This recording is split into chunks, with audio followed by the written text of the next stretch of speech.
I think you've done something pretty unique in that you've been able to convince many companies, many organizations, that it would be important for them to embrace this concept as magic, as a metaphor for innovation. So tell us about your reasoning behind that and how you've persuaded companies that this is a great way in which they should look at innovation, and some of the companies that you've worked with along those lines. Okay. One of the issues of innovation, and the gentleman just before, one of the issues of innovation is that people think it's some kind of revolutionary process. Mm-hmm. You know, we're now going to be innovative. And all of a sudden, everything is going to change. The reality is it's a process. So the first aspect is to get people, empower people to be able to think differently. And that's where we use the metaphor of following the other hand. Mm-hmm. And it's an easy metaphor to understand. And it's supported by a lot of business case histories. This is an example. This is one of my favorite examples. This is known as the Spin Pop. Mm-hmm. This was one of the first interactive toys created back in 1995 by a gentleman named John Osher, who owned a toy company called Cap's Toy. Well, he sold this, his company, and it was based on this Spin Pop concept. Basically, a kid would walk up to the counter, press this button, see it spin, and would buy it. And the beauty is that a normal lollipop would cost 19 to 99 cents, and this sells for, when originally sold for $2.99. When I bought this was $4.99. So by just having this little spinning, it increased the value proposition of it. He retired, made a lot of money, but he's an entrepreneur. And so what he decided to do was to go back and create something, a new kind of a product, a mass market product. And he focused on the toothbrush area. And he decided that the best thing to do would be to create a new kind of a toothbrush that was not a manual brush, but was an electric toothbrush. Now, electric toothbrushes already existed, and they sell somewhere between $60 and $150. But his idea was to create an electric toothbrush that sold for just $1 more than a manual brush. That is for under $5. Now, the experts in the area, Oral-B, Sonicare, Braun, they all the experts, and they were like, ha, ha, ha, you can't do that. You can't create an electric toothbrush for under $5 because we are the experts. We know what it takes. The motor, the torque, the waterproofing, it's impossible.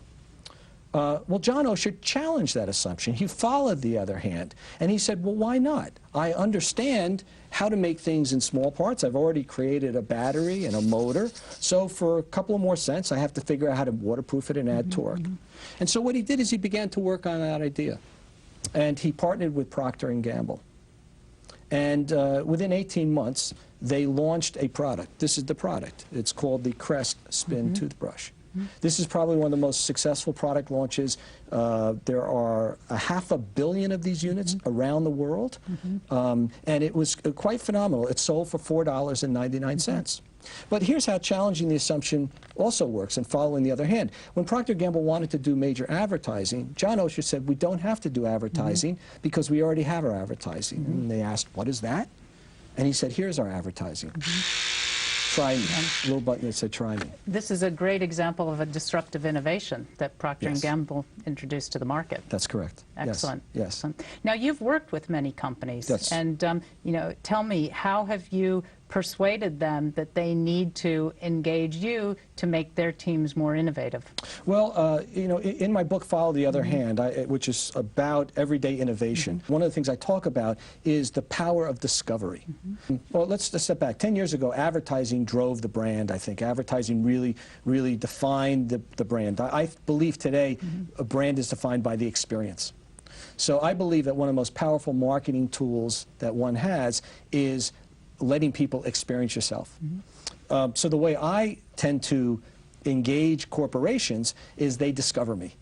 They will see me give a keynote somewhere, or they will see me in a seminar, and once they've seen this experience of how magic is used metaphorically, tied to significant business case histories, and they watch the reactions of the people around them. And the reason the magic works so well is that people have been through many courses on innovation. I mean, there are great courses on innovation. There's great courses on thinking differently and creativity. But many people have been through many of them, and they have a little bit of a wall, a little level of resistance.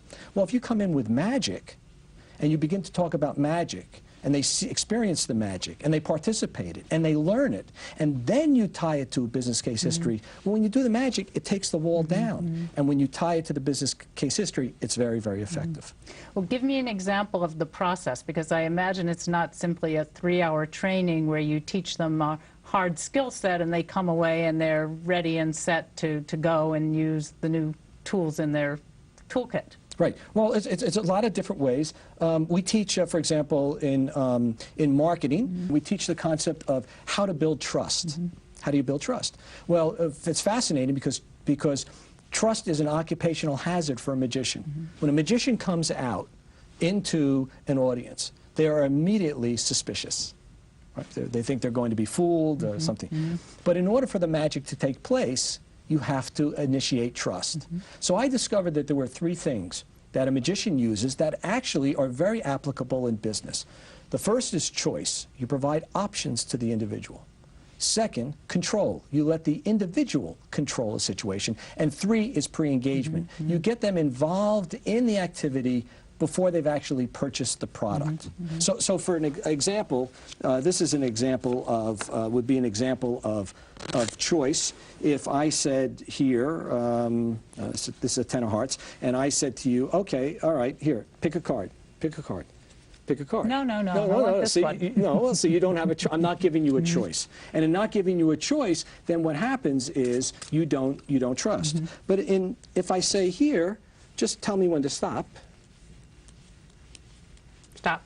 Take a look at the card. Got it. Then you trust it, right? Right? You could shuffle the deck or whatever you want, and that card was the King of Spades. Right? Okay. So brilliant. Brilliant. But the magic takes place because now I've won your trust. I've won your trust. Now we could do it the other way. For choice, control turns everything over to you. So we'll do a quick little magic trick where you become the magician. So you take the deck of cards, you fan the deck of cards, you tell me, you fan them and put them up like this towards me, and you tell me to think of any card as you're fanning through. Any card. Okay, I thought of a card. Okay. Okay, now put the deck together. And what I'm going to ask you to do is shuffle the deck, give it a little shuffle.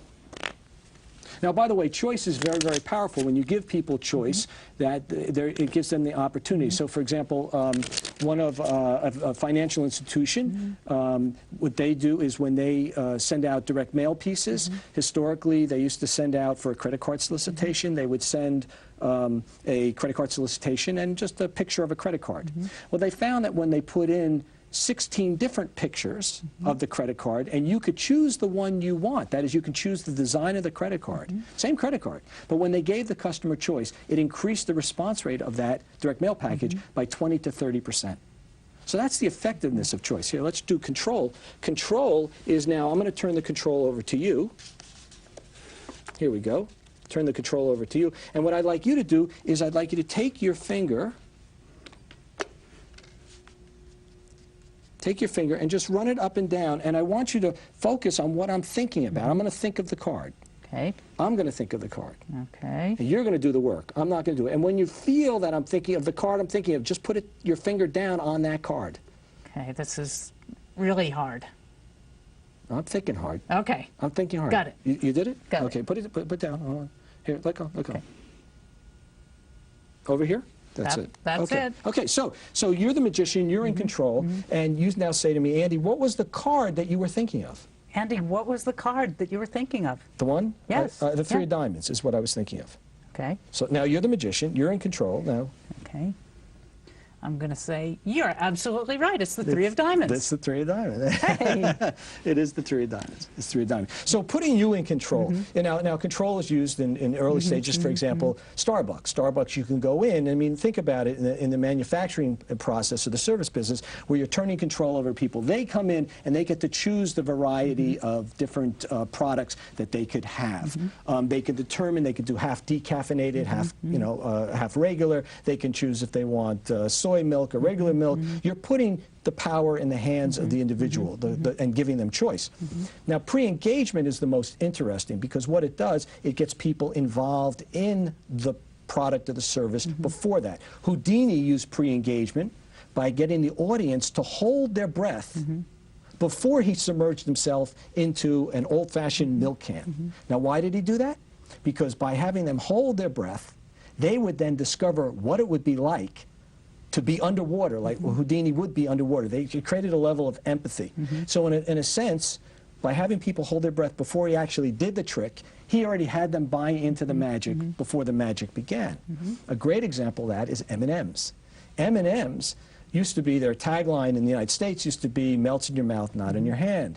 Well, back in, I think it was in the late 90s, or the mid-90s, they changed their strategy to colors. And it was the first time a manufacturer allowed you to vote on what the next color M&M is going to be. 10 million people voted. That's evolved now into a shop called My M&M Shop, where you go on the internet and you can select the color M&M you want. You can select what you want written on the M&M. You can select the packaging you want. And you can do all that, and you haven't paid a penny yet. It gets you, engages you completely into the, or in a sense, makes the audience part of the act.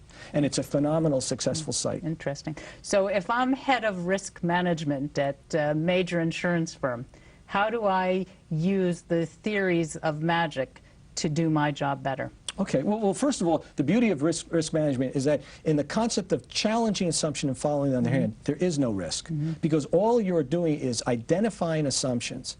And then what you're going to do from there is you figure out what we call the methodology or the idea behind those assumptions, or how do you achieve what you want to achieve. We call it the effect. You select an effect, and then you challenge the assumption behind it. So at the beginning stages, it's all about a thinking process. You're not risking anything.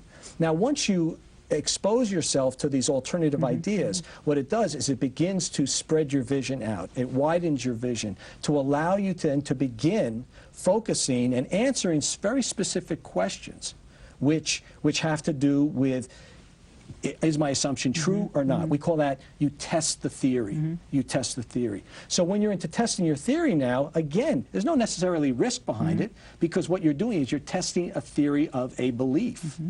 And that's how the process works.